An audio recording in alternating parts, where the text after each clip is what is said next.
Welcome back to Advocacy in Motion. I'm Tommy Finn, your host, and you may know that we are here each week to give a vision and a voice to nonprofit organizations and individuals making an impact in our community. And we have some very special guests today, but before we introduce them, I want to say thanks to our presenting sponsor, Niagara. You may know that Niagara is the leading manufacturer, distributor of water-conserving plumbing products. And with their new stealth technology, you can save up to 60% of water, which means 60% of cost. And that is important to everyone. But we're really pleased to talk about Niagara's involvement with affordable housing projects and providing water-saving plumbing equipment, retrofitting multiple units and affordable housing projects to save them money, which can be spent far better ways than just on their water projects. So we want to thank Niagara and for their sponsorship from the beginning of the show, and they have committed to keep us rolling for quite a while into the summer. So we're going to be able to reach out to a number of nonprofit organizations and individuals. We're really pleased about that. I want to introduce my co-host today. She is my friend. She is a partner. She is the publisher of Youth Sports Today. And you saw her a while back with her wonderful interview with Nancy Lieberman. So I want to introduce Tricia Golocki. Hey. Hey, Tommy. How you doing today? I'm good. Glad you're here. Me too. I'm glad to be back here. Now, you have a special guest today. I do. I'll let you introduce him and say hello. All right. Well, hi, everybody. Today we have Sharla and Dave Kershen. Uh-huh. Okay. And they are the founders, and they run an amazing place out in Argyle, Texas called New Hope Equine. And we'll just kind of jump right in here to find out how all this got started. I know, Sharla, you had an extensive background in IT. And both Dave and I are IT professionals. Okay. Well, and I know you had a love for horses at a young age. So tell us how you went from IT to New Hope Equine. So I did love horses growing up. I really had a connection with my horse throughout my parents' divorce. It helped me through emotionally during that time. And, I went off to school, got married, had children, had a career, and my mom got sick.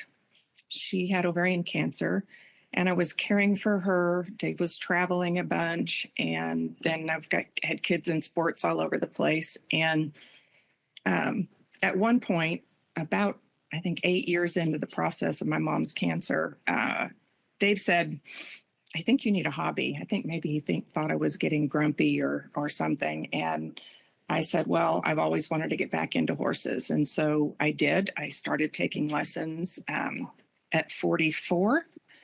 And I went straight into jumping, which probably wasn't the wisest thing in the world. But I learned how to jump, and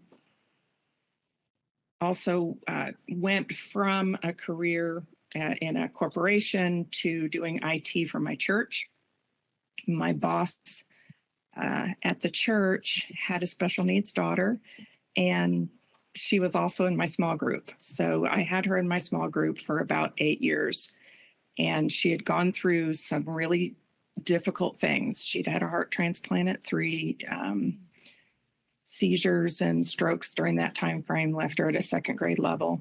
Mm-hmm. And she was just really going through some rough times. She'd had 2 bouts of transplant-related lymphoma, and just was feeling sad and down. She wasn't a sad girl. She was really usually full of joy. And so I said, we need to get Brittany up on a horse. And so we brought her out to where I had my horse and put her up on a horse named Bo, and her whole personality aspect, everything, she just radiated joy.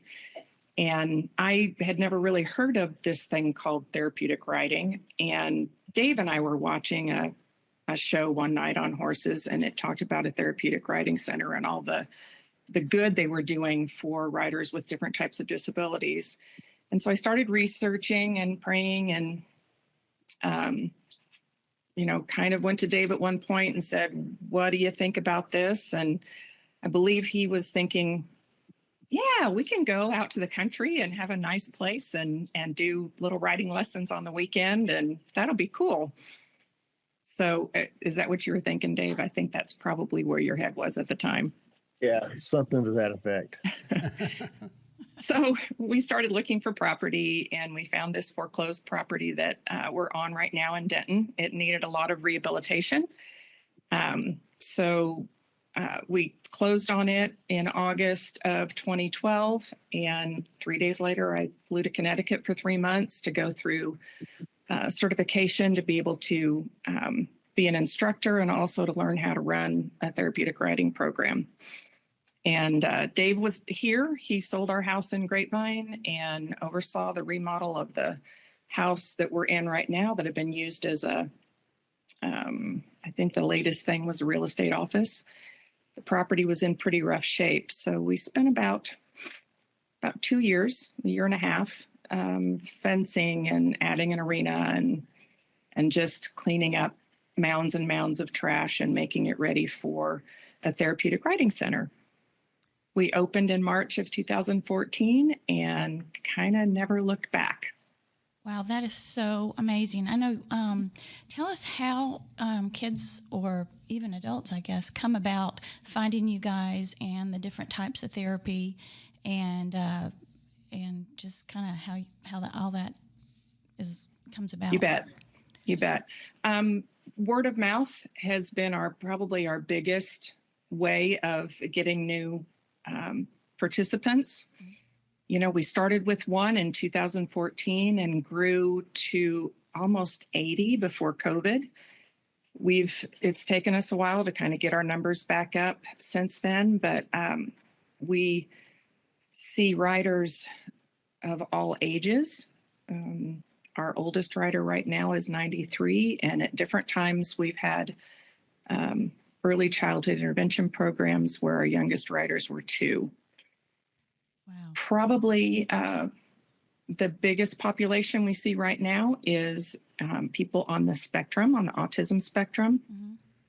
And we do partner with a group called Awesome Moms that is a support network for moms with children that have autism. Mm-hmm. And they've been really good about sharing our story, and we've really never had to search for riders. They've pretty much found us. I think in Texas, we are like 49th out of 50th in providing programs for people with disabilities. And so nonprofits fill that gap by, providing those things that in other states governments provide for.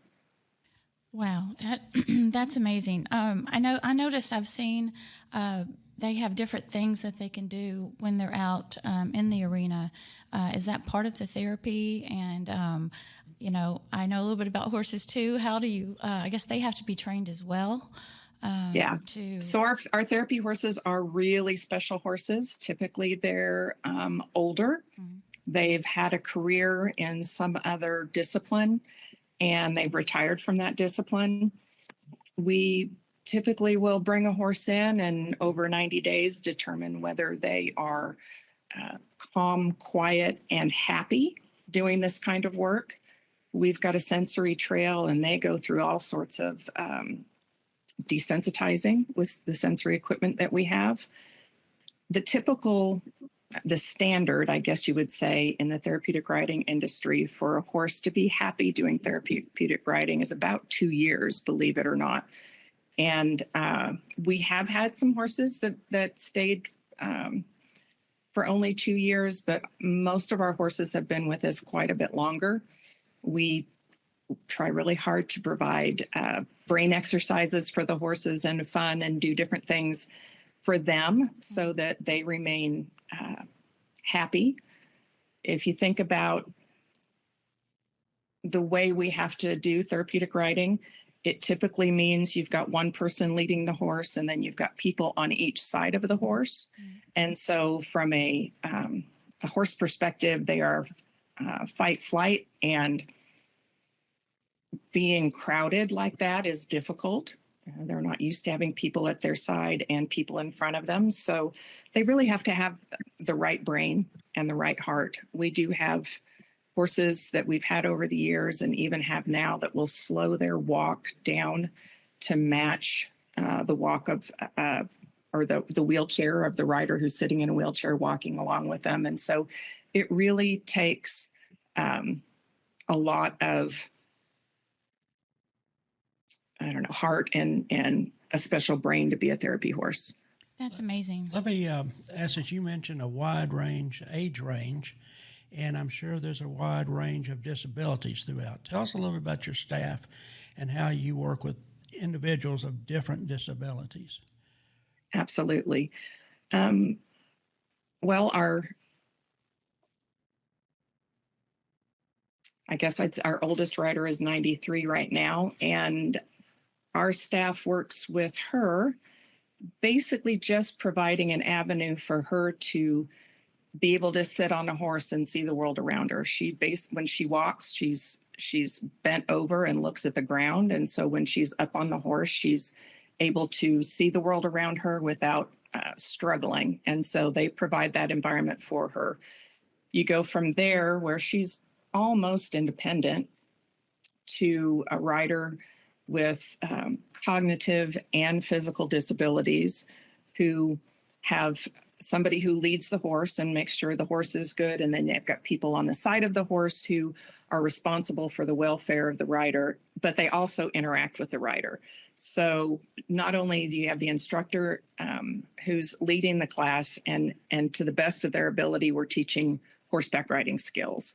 So you have the instructor who's leading the class and interacting with our riders, but you've also got volunteers who are interacting with our riders. And so we go through, 1, 2, 3, 4-step processing by doing, one thing with a horse and then going and leading the horse to a second item, maybe putting a ring on a cone, to a third item. Maybe they're picking an animal up out of a bucket, those types of things. And then we also have our sensory trail, where we've got over 20 sensory items, and our riders will sit on horseback and play basketball. They'll do ring toss. They've got the ability to go through noodles and feel the noodles on their skin. Just a whole bunch of different activities that we have down there that enlist the senses. So, we're trying for them to visually be stimulated, stimulated by touch, and, the sound of walking on leaves and clomping over what am I trying to say, Dave? I think you're trying to say going over the Blessing Bridge. Bridge. As they go around our sensory trail, there are just so many activities that we've specifically designed to help them from a physical and a mental aspect, to really give them the ability to reach out and touch things, or to exercise in the manner that they really don't even know that they're exercising. They just think they're having fun on horseback, playing games. But each of those games that are on our sensory trail are designed for a specific reason, to give specific feedback, or to give them a specific type of physical therapy. So it's an amazing little thing that we've got out there called our sensory trail, and we'd love to show it to you. Well, we can. And how it works. Just want to clarify, it's not physical therapy, it's therapeutic horseback riding. So we're not providing physical therapy. We're just providing a fun way to exercise and get input.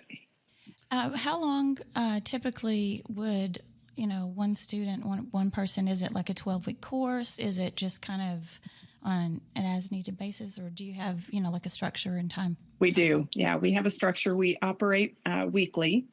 Our sessions run from September through the end of June, and, with breaks for holidays and such. But we do suggest that you at least start with 12 weeks. We have a waiting list, and so if you start and stop, it might be a while for you to get back on. A lot of our riders have been with us. We still have one rider who's been with us since we first opened our doors. Wow. And he's a rider with cerebral palsy, and this helps him to stretch, and it gives him some time out of his wheelchair, and it helps him, just become and be as pliable or not tight as possible. I know you guys, just from seeing, you have like a certain type of like an extra harness or something on top of the saddle. So all that's set up in addition to, people being on each side of the horse, correct? Well, we have handles on Okay. the top of the saddle, and not all of them do. The whole idea of therapeutic riding is for that core strength. So we typically use an English saddle, and we want the rider to have to use their core muscles to sit up on that horse. And core muscles, as we've learned, are responsible for and help almost every function in our body. So when we can help our riders strengthen core muscles, it can help with speech, it can help with walking, it can help with, dexterity. So we really encourage our riders to sit up tall, and we use a thing called arm over thigh, where we keep our riders safe on that horse, but we're encouraging them to use their own muscles and not lean on or hold on to other things. It really is better for them if they can, strengthen that core. Yeah. Very But good. Tricia, you are right. We do have a lot of specialized equipment, things called singles, and we do have special saddles. It's just all based on the rider's ability and the level of safety that we need to have when we've got them mounted. Right. How, so are individuals the one that come and contact you, or you said that you work with a lot of nonprofits? How are you paired up with your riders?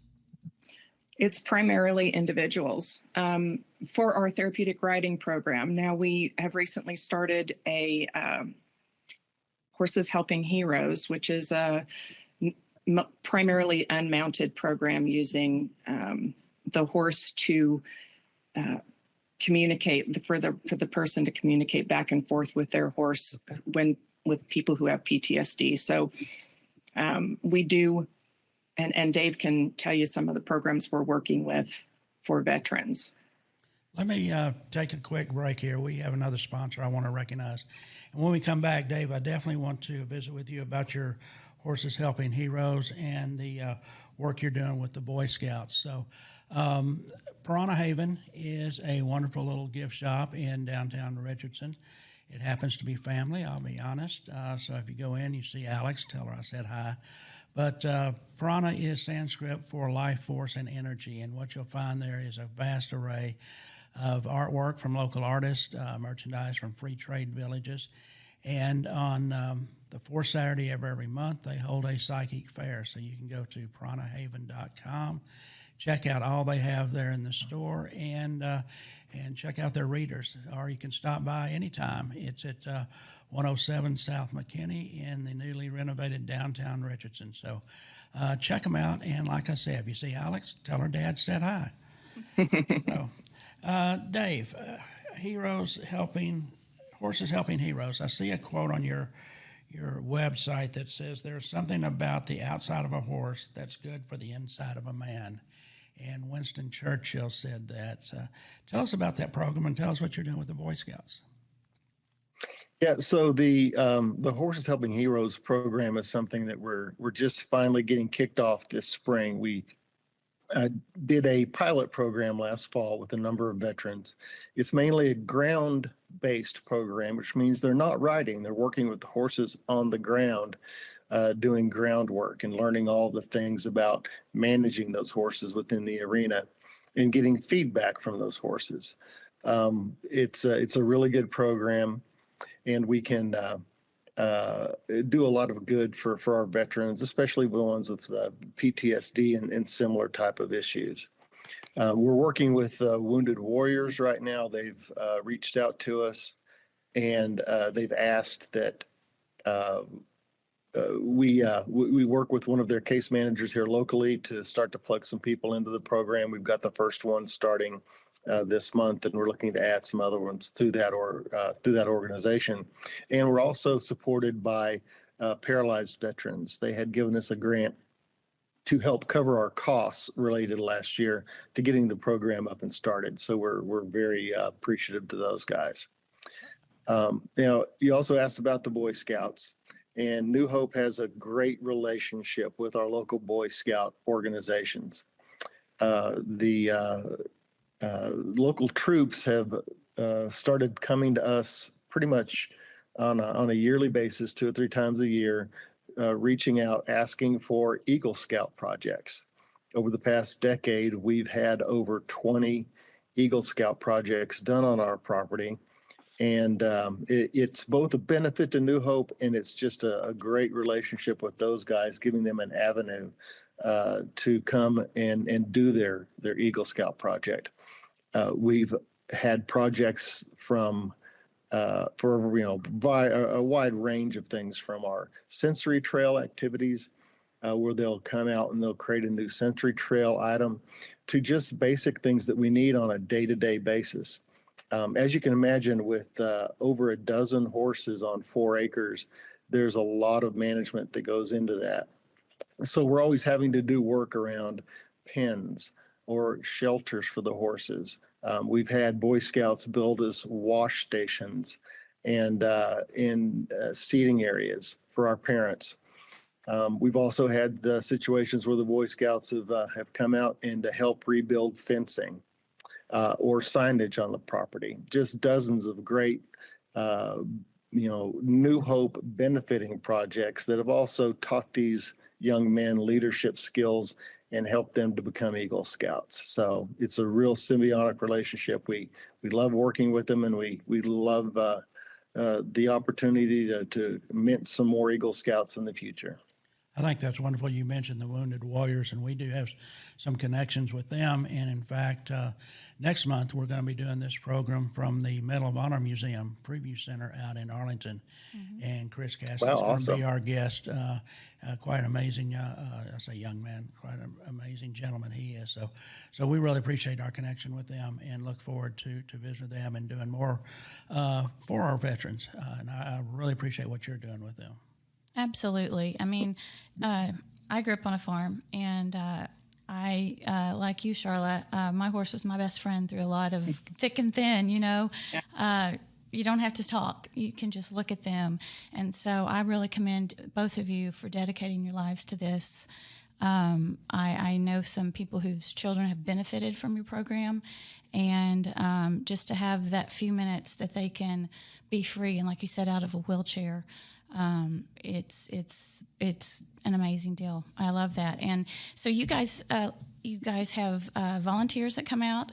I know you have several people that are also certified, like you, Sharla, donations, and you also have your 8th annual, I believe, clay shoot coming up in April. We sure do. And so tell us about that, Dave. Sure. April 15th, tax day, easy to remember. Take some of your frustrations, come out and shoot some clays with us. We're hold the event out at Fossil Point Sporting Grounds in Decatur, just a few miles up the road. And, it's just a great all-around event where you come out, you shoot clays. You don't have to be the best shooter in the world. In fact, most of the guys out there shooting just do it on occasion, or maybe even once a year when they come out to support our event. We do give away prizes and trophies. We have a lot of fun with it. And we've got great barbecue that we serve at lunch from our folks over at 407 Barbecue. It's just a fantastic event with a lot of fun had. There's an auction at lunch where we have great auction items available. And it's just a good all-around fundraiser for us. So it's a blast. And so come out and give us a hand and participate at the fundraiser this year if you like shooting a shotgun. Well, that sounds wonderful. And anybody who's interested, whether volunteering, donating, or coming out and having fun at the Sporting Clay Shoot, you can find them at newhopeequine.com. And I think you can sign up and register on there. And there's also a contact page on there where they can inquire and learn more about the wonderful work that you guys are doing at New Hope Equine. Absolutely. And we're always also looking for sponsorships for that event. So if anybody out there wants to get their name out in front of some folks, it'd be a good opportunity. Well, wonderful. Well, we will definitely help you guys spread the word. And who knows, maybe I'll see you out there if I can get out of my cast. You know, Yeah. Yeah, I hope so. we talked about this is your time to tell us everything you want us to know about New Hope. Is there something we've missed? Is there something you'd like to add and tell the folks? There are just a couple of special stories. There is one young lady who was riding with us and she lost her father actually while she was getting ready to get out and get on a horse and ride. And it has been a place for her to heal. Tricia, you said, you know, you can tell your horse anything and they're not going to tell anybody else. They're not going to think you're silly. They just listen and respond. Mm-hmm. That's just one of the stories that's really amazing to me. We also had one of our 2-year-olds who had never shown any emotion, never smiled at her mom. I can't even imagine as a mother not having your baby smile at you. And she came out and rode with us. It was an 8-week program. And week 2, she smiled. And I can't tell you why that happened. We were all so joyful. There's just something magic about working with horses. And if you've been around horses, you know what I'm talking about. And if you haven't, you probably think it's crazy, but there just really is a special thing that the horse brings to the human. That's for sure. I mean, I don't even know if words can describe it. It's just a feeling that if you're ever blessed to do that. Exactly. Yeah, I understand. I am pleased to know several families whose children, relatives have been through riding academies and various ones around here riding, and they think the world. It's just so great. It's so real. What it does, the benefits to families and to your riders. So we're certainly appreciative of what you're doing. You built this place literally from the ground up, as you described. What's your vision for the future? Where do you see? What would you like to see going forward? Oh, I had a vision for something way bigger than what we're doing before we ever opened our doors. It's actually in a diorama down in our workshop. But my vision originally was get bigger and serve more. I think my vision now is to really be able to help the whole family. If you are the parent of a special needs child or the spouse of someone with PTSD, that's a full-time job. And it comes with all kinds of difficulties. And so we've got parents who come out here and we tell them to sit underneath the tree, take a nap, read a book, listen to music, do nothing at all, which they don't get to do very often.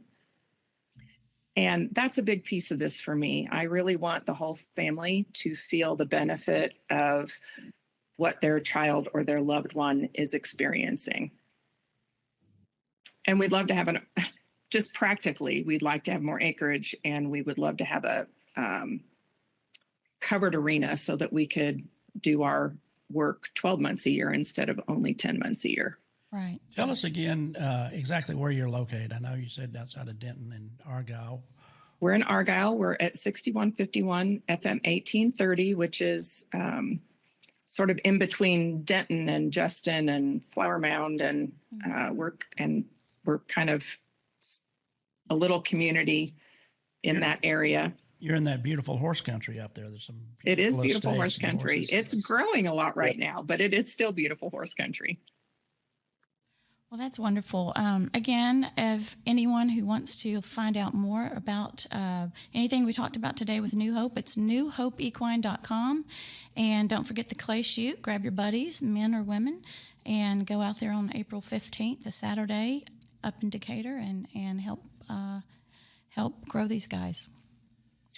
I do have one more thing that I should have probably mentioned. Of course. One of our goals for our staff is to be a program, which is unusual with horses. You don't usually have programs where they've got benefits and you can get insurance and things of that nature. We really want to be a place where we also take care of our staff as well as our horses and our participants. That's really good. We want to thank you for being here. I just want to say that we're looking forward to our programs coming up. March is Women in History's Month. We are very pleased to have 4 outstanding women CEOs of corporations, of nonprofit organizations that are doing a great job in the community. And like I mentioned, in March, we're going to be recording this show from the Medal of Honor Museum Preview Center, which is located in the old ballpark in Arlington, which is now Choctaw Stadium. So we're looking forward to moving forward, and I want to thank Niagara again for their continuing sponsorship, and Piranha Haven for being part of us and letting us visit with you guys at New Hope and with everybody that we're pleased to bring onto the show. So That's right. thank you for joining us so much, and Tricia, thank you. Thanks for having me. We appreciate you having us. Thank you. All right, thanks, guys.